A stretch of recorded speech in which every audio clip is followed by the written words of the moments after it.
Very good morning to you all. And in the previous videos हम लोगों ने देखा कि किस तरह से फॉरेन इन्वेडर्स, ट्रेडर्स ये सभी आए इंडिया पे and they started making their settlements here. वो यहाँ स्टैब्लिश होते चले गए, the Portuguese, the French, the Britishers. और किस तरह ब्रिटिशर्स के बहुत ज़्यादा जो उन लोगों ने अपनी यातनाएं बढ़ा दी थी, they started controlling and trying to rule over all the country. उससे एक जो कॉमन पीपल थे उनके बीच में बहुत ज़्यादा निराशा हो गई थी, डिसकंटेंटमेंट था, they were not satisfied, they were not happy with all this, जितने भी ये डेवलपमेंट्स हो रहे थे ब्रिटिशर्स के अंदर। सो फॉर दैट सबसे पहले सिपोय म्यूटिनी, और that is called the revolt of 1857, जब सबसे पहली बार जितने भी सैनिक थे उन लोगों ने रिवोल्ट किया। हालांकि ये रिवोल्ट क्रश कर दिया गया, जितने भी बड़े नेता थे वो या तो क्या उन्हें अरेस्ट कर लिया गया, उन्हें मार डाला गया। So they could not survive the revolt. तो ये एक बहुत बड़ा रीज़न ये भी था कि उनके पास एक प्रॉपर लीडरशिप नहीं थी, प्रॉपर प्लानिंग नहीं थी, जिसके कारण कि ये रिवोल्ट सक्सेसफुल नहीं हो पाया। लेकिन उसके बाद भी, इतना होने के बावजूद, एक चीज़ जो बहुत अच्छी रही इस रिवोल्ट के बाद वो ये थी कि इसने लोगों के दिलों में नेशनलिज्म की भावना को जगाया।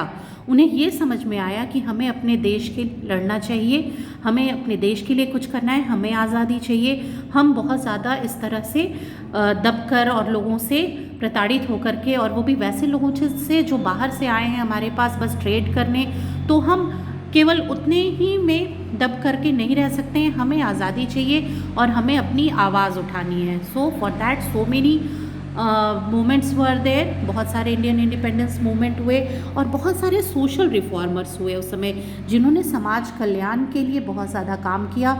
लोगों के जितनी भी बेसिक नीड्स थी, जो ज़रूरतें थी, जो प्रॉब्लम्स थी, उनको देखने की कोशिश की और उन्हें सॉर्ट आउट करने की कोशिश की। Okay, so the main one, the prominent ones were the Dayanand Saraswati, Swami Vivekanand, Raja Ram Mohan Roy, Ishwar Chand Vidyasagar, sir Syed Ahmad Khan, और इस तरह के बहुत सारे लोग जिनको नाम लेना, हर एक का नाम लेना पॉसिबल नहीं है। They are the ones who are the gems of our history. Okay, so they all tried their best to reform the Indian society. हमारी समाज में, भारतीय समाज में जितनी भी कुरीतियाँ थी, जो भी परेशानियाँ थी, इधर they are related to the child marriages, the people who are dealing with the problems like the untouchability, caste system से रिलेटेड जो भी इश्यूज थे उन सब का।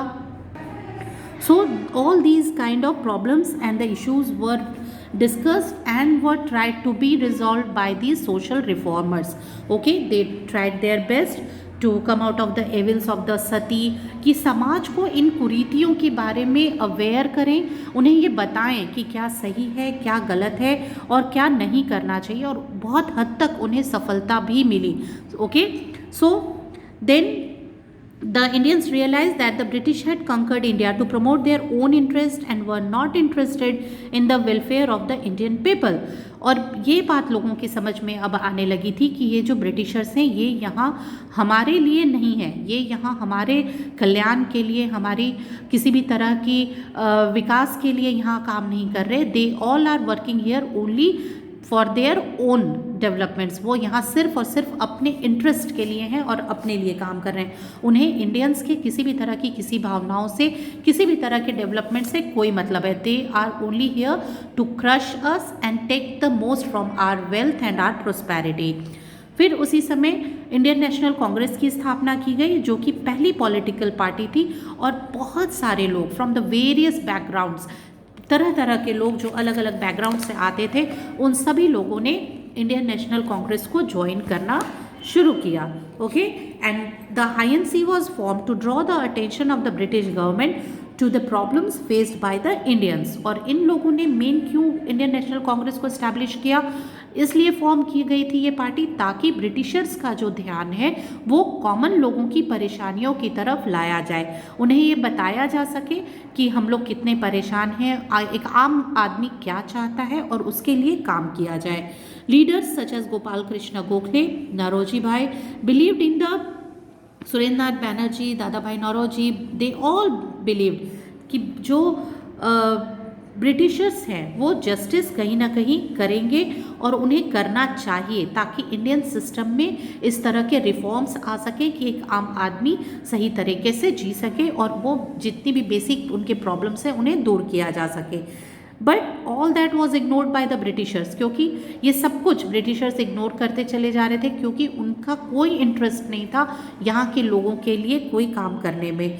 The younger members of the Congress and the older members disagreed with one another over the methods to bring about reforms. अब जितने भी यंग मेंबर्स थे, जो कम उम्र वाले थे, जिनमें जोश बहुत था, वो और जो ओल्ड मेंबर्स थे जिनकी सोच थोड़ी पुरानी थी, वो ब्रिटिशर्स के साथ मिलके और उस तरह का कोई इशू सॉर्ट आउट करना चाहते थे जहाँ की शांति से बात करके काम निकले। इस तरह से क्या हुआ कि जो इंडियन नेशनल कांग्रेस था वो दो तरह की सोच में बट गया।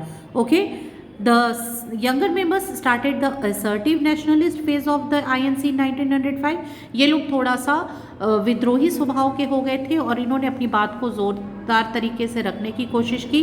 Leader such as Bal Gangadhar Tilak, Lala Lajpat Rai and Bipin Chandra Pal wanted immediate actions. इन्हें क्या था, इन्हें इंतज़ार नहीं करना था, ये बिल्कुल भी उनके किसी भी तरह के आश्वासन में आने वालों में से थे नहीं थे। ये तुरंत एक्शन चाहते थे कि हमारी ये मांग है, उस पर तुरंत आप एक्शन करें। सो तिलक wanted the common people to become a part of the movement as he felt that nothing would happen without them। Tilak's newspaper Kesari was very critical of the Britishers. और जो बाल गंगाधर तिलक थे वो क्या चाहते थे कि तुरंत भर में एक्शन हो और जितने भी जो कॉमन मैन हैं, जो आम आदमी है, जो जनता है हमारी, वो हमें ज्वाइन करे, क्योंकि जब तक इसे एक आंदोलन का रूप नहीं दिया जाता, सभी लोगों की भागीदारी इसमें नहीं होती, तब तक कुछ भी नहीं किया जा सकता है। उनके न्यूज़पेपर केसरी में भी बार बार ब्रिटिशर्स की बातों की आलोचना की जाती थी और उनके जितने भी बातें थी वो लोगों को एड्रेस करके और उन्हें अपने आंदोलन से जोड़ने की कोशिश होती थी। In the next part we will come to know about how the partition of Bengal was done and what was the Swadeshi movement। इसके पीछे भी ब्रिटिशर्स की क्या मंशा थी, क्या सोच के ऐसा किया गया, ये सब कुछ अब हम लोग अपने नेक्स्ट वीडियो में डिस्कस करेंगे। Okay, for you have to go through this chapter. आपको ये पूरा रीड करना है, आप रीडिंग कीजिए। I will explain it in the class और in the video next time. Okay, thank you.